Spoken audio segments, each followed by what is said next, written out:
Monsta Creepypasta. The Diary of Jedediah Smith. Jedediah Smith, Entry 1, June 7th, 1873, morning, just after dawn. The sun barely crested the horizon when I noticed an unusual quietness had fallen over the town of Deadwood Gulch. The cattle were restless and the horses whinnied with a sense of dread. I, Jedediah Smith, the town's blacksmith, never put much stock in superstitions, but today, the air felt heavy with omens. Mid-morning. The first sign of trouble came when Old Man McCrae stumbled into my forge, his eyes wide with fear. "They're coming," he gasped. "From the old mines," he said. Before I could press him for more, he collapsed, revealing a gruesome bite on his arm. I sent for Doc Simmons immediately. Noon. The town gathered at the chapel, seeking solace and answers. Sheriff Collins tried to maintain order, but panic was setting in. Doc Simmons emerged from his office, pale as a ghost. "It's like nothing I've ever seen," he declared. "McCrae's dead, but he ain't at rest," he whispered out. Afternoon. The miners came next, or what was left of them. Their eyes were hollow, their skin ashen, and they moved with a jerky gait. They descended upon the town like locusts, their moans a chilling harbinger of doom. We barred the doors and windows, but they kept coming, relentless. Late afternoon. We fought back with everything we had. Guns blazed, and I swung my hammer with a fury I didn't know I possessed. Emily, the schoolteacher, showed courage beyond her years, rallying the townsfolk with her sharpshooting, but for each goal we felled, 2 more took its place. Dusk. The sun is setting, and with it our hopes dwindle. We've retreated to the saloon, the sturdiest building left. I can hear them clawing at the walls. Emily is tending to the wounded, her face smeared with soot and blood. Sheriff Collins is loading the last of the ammunition, his hands steady despite the fear in his eyes. Nightfall. They're breaking through. I don't know how much longer we can hold out. If anyone finds this diary, know that we stood our ground. We fought the darkness with all the light we had left. I pray that's enough. Night, moments later. The walls of the saloon shudder with each impact. The barricades won't hold much longer. Emily's voice cuts through the chaos. Aim for their heads. It's gruesome work, but it's the only way to put them down for good. An hour past nightfall. We've pushed them back for now. The saloon is a fortress amid the madness. Young Billy, the stable boy, is keeping watch through a crack in the boarded windows. His eyes are wide with terror, but he hasn't shied away from his duty. Midnight. The dead have a relentless hunger. We hear them clawing at the earth, trying to unearth those we've laid to rest. It's a desecration, a blasphemy. The preacher, Father O'Malley, is on his knees praying for salvation, for deliverance from this evil. The witching hour. A scream pierces the night. It's coming from Miss Lilla's establishment. We thought it was secure, but they've gotten inside. I can't leave the others, but I can't ignore her cries either. Just before dawn. I'm back, but not unscathed. Miss Lilla is safe, but the things I saw, the things I had to do, they'll haunt me forever. The preacher says it's a test of faith, but this feels more like abandonment. We're alone, fighting a battle we don't understand. Jedediah Smith, Entry 2, June 8th, 1873, dawn, the second day. The first light of day doesn't bring hope, it brings clarity. We see the extent of the nightmare, the undead outnumbering the living, and our supplies are dwindling. Emily is organizing a group to make a run for the general store. It's a risk, but so is doing nothing. Morning, a new day. We've secured ammunition and supplies, but at a cost. We lost 2 good souls today. The dead don't tire, don't stop, but neither will we. We're planning to send a rider out to seek help from neighboring towns. It's a long shot, but we have to try. Noon, under a merciless sun. The heat is oppressive, but it's not the only thing that's suffocating us. The dead are everywhere, and the smell of decay is overwhelming. We're burning the bodies now, hoping to stem the tide. It's a grim task, but necessary. Afternoon, the longest day. Our lookout spots a dust cloud on the horizon.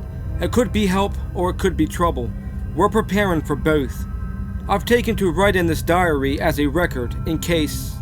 No, I won't entertain that thought. We will survive this. We must. Dusk, the end of the beginning. The dust cloud was a false hope, just a herd of buffalo spooked and running wild. Our spirits are low, but we're not broken. Not yet. The saloon has become our sanctuary, our fortress, and as night falls again, we brace ourselves. We will fight. We will endure, and this diary will be our testament. Evening, as darkness falls. The saloon's flickering candles cast long shadows against the walls, and the moans of the undead outside blend with the creaking of the wooden structure. We're all weary, but sleep is a luxury none of us can afford. The children cling to their mothers, their eyes wide with fear, yet they make no sound, instinctively knowing the danger that lurks just beyond our makeshift fortress. Night, a test of wills. The hours crawl by, marked only by the sporadic gunfire and the thud of bodies hitting the ground. I've taken to writing this diary between loading bullets and sharpening blades. It's a strange comfort, this pen and paper, a piece of normalcy in a world gone mad. Midnight, a glimmer of hope. A shout goes up from the lookout. There's a movement at the edge of town. Friend or foe, we could not tell. A group of us, myself included, readied ourselves to investigate. If it's survivors, we must bring them in. If it's more of the dead, well, we'll do what must be done. The dead of night, a discovery. It wasn't survivors or the dead we found, but something else. Wolves, drawn by the scent of blood and decay. They're wary of the dead just as we are, but their presence is a reminder that life persists even in the darkest of times. Before dawn, a moment's respite. We've managed to secure a few hours of peace. The dead seem to have retreated, or perhaps they're just gathering their numbers for another assault. We use this time to tend to the wounded, to comfort the grieving, and to strengthen our resolve. Jedediah Smith, Entry 3, June 9th, 1873. Dawn, the third day's challenge. The new day brings no relief, only the stark light of reality. The dead are not just miners or townsfolk anymore. There's something else, something twisted by this ungodly affliction. We see them now, not as former friends, but as the monsters they've become. Morning, a daring plan. We can't stay here forever. Supplies are running low, and if we're to survive, we need to find a way out. A small group of us, the fastest and the bravest, are preparing to make a break for it. We'll seek help or at least bring back news of what's happening in the world beyond Deadwood Gulch. Noon, under a restless sun. The heat is a merciless companion, adding to our exhaustion, but it's not just physical weariness we battle.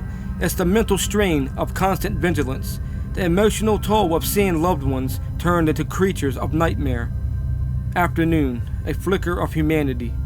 In the midst of horror, there's a moment of pure humanity. Little Annie, no more than 7, stands up in front of us all with a voice clearer than the mountain air. She sings a hymn, a song of hope. For a moment, we're not just survivors. We're a community united in our defiance of the darkness. Dusk, the eve of an unknown future. The group that left at dawn has not returned, and we're left to wonder what fate has befallen them.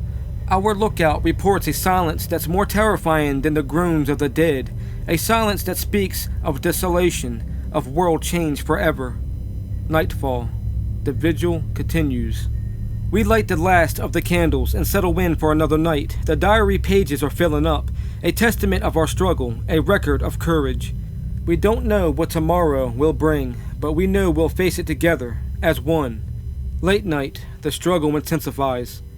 The saloon, once a place of raucous laughter and clinking glasses, now echoes with the somber rhythm of survival. The pounding on the walls is relentless, a grim drumbeat to our desperate stand. We fortified the entrances with tables, chairs, anything we can spare. Our ammunition is running low, and so is our resolve. The darkest hour before the first light. In the pitch black, the only light comes from the muzzle flashes of our guns. Each shot is a beacon of defiance and the encroaching danger. The dead are everywhere, clawing, reaching, hungry for the warmth of life. We fight not just for survival, but for our very humanity. Pre-dawn, a sliver of hope. The first hint of dawn brings a momentary lull in the assault. We use the precious time to regroup, to bandage wounds, and to share quiet words of encouragement. The youngest among us, little Annie, is asleep, her chest rising and falling evenly amidst the chaos. It's a poignant reminder of the innocents we're fighting to protect.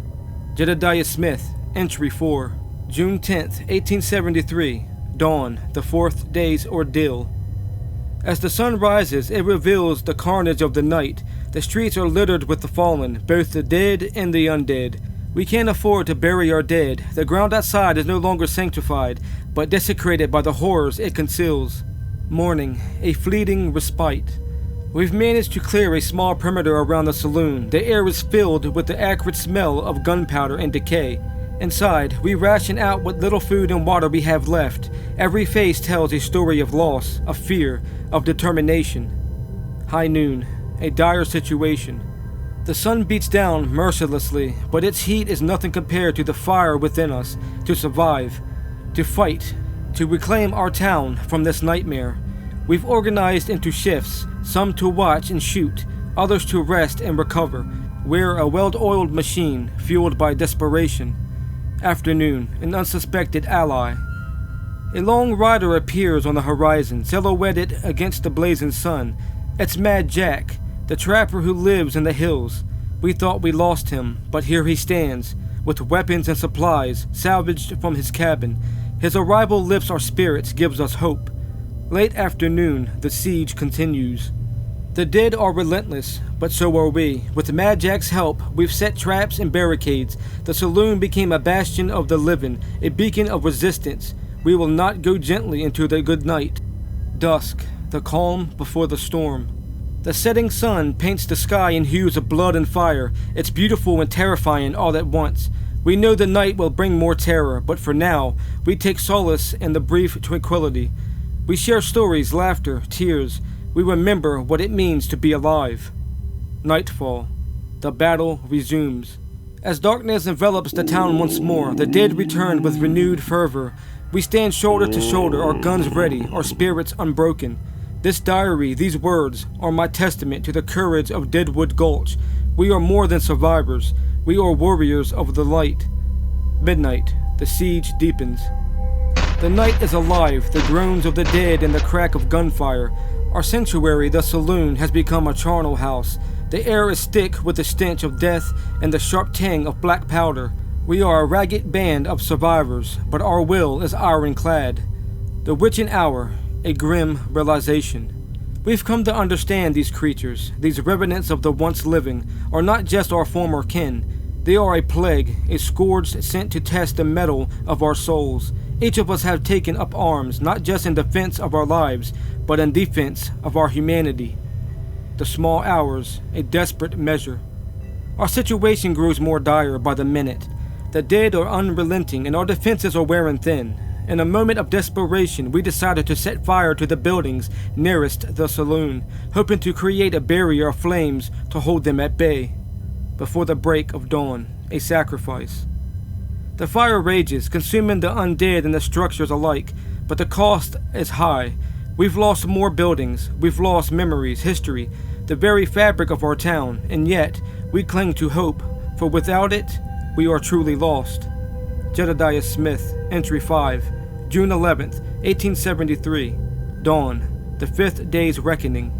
The light of day brings no solace, only the stark reality of plight. The fire has died down, but the threat remains. We are fewer now, the night having claimed more of our number, but those of us who remain are resolute. We will not yield. Morning, a fragile defense. We fortify what's left of our defenses, using charred remains of the town as barricades. Our bullets nearly spent, and we've taken to fashioning crude weapons from whatever materials we can scavenge. We are pioneers once more, forging survival from the unforgiving frontier. High noon, a moment of clarity. In the harsh light of the midday sun, we see the truth of our situation. We are a bastion of life in a sea of death. Our town, once a beacon of the Wild West, is now a fortress against horrors, the likes of which we never could have imagined. Afternoon, an unsuspected turn. A lone figure approaches from the desert, shrouded in a dust cloud. It's not a zombie, but a man, ragged and worn. He brings news of other towns and other survivors. We are not alone in this nightmare. There is hope yet, hope that humanity will endure. Dusk, the eve of another battle. The setting sun casts long shadows over the remnants of Deadwood Gulch. We stand watch, vigilant against the encroaching darkness. The diary of Jedediah Smith, blacksmith and reluctant chronicler, continues to grow each entry, a testament to the indomitable will of those who refuse to be consumed by evil. Nightfall. The vigil never ends. As night descends once again, we ready ourselves for the onslaught. The diary lies open on the bar, its pages filled with the stories of those who have fought, those who have fallen, and those who still stand against the tide of the undead. This is our story, our legacy, written in blood and fire. Rumors have passed down through generations, talking about this terrifying incident that was dealt with by neighboring towns in the 1800s, and supposedly the diary of Jedediah Smith has been hidden from the public for years, until its contents were leaked. If you would like to hear more stories like this one, then comment down below that you do, and don't forget to like and subscribe for future videos. Have a nice day, evening, or night.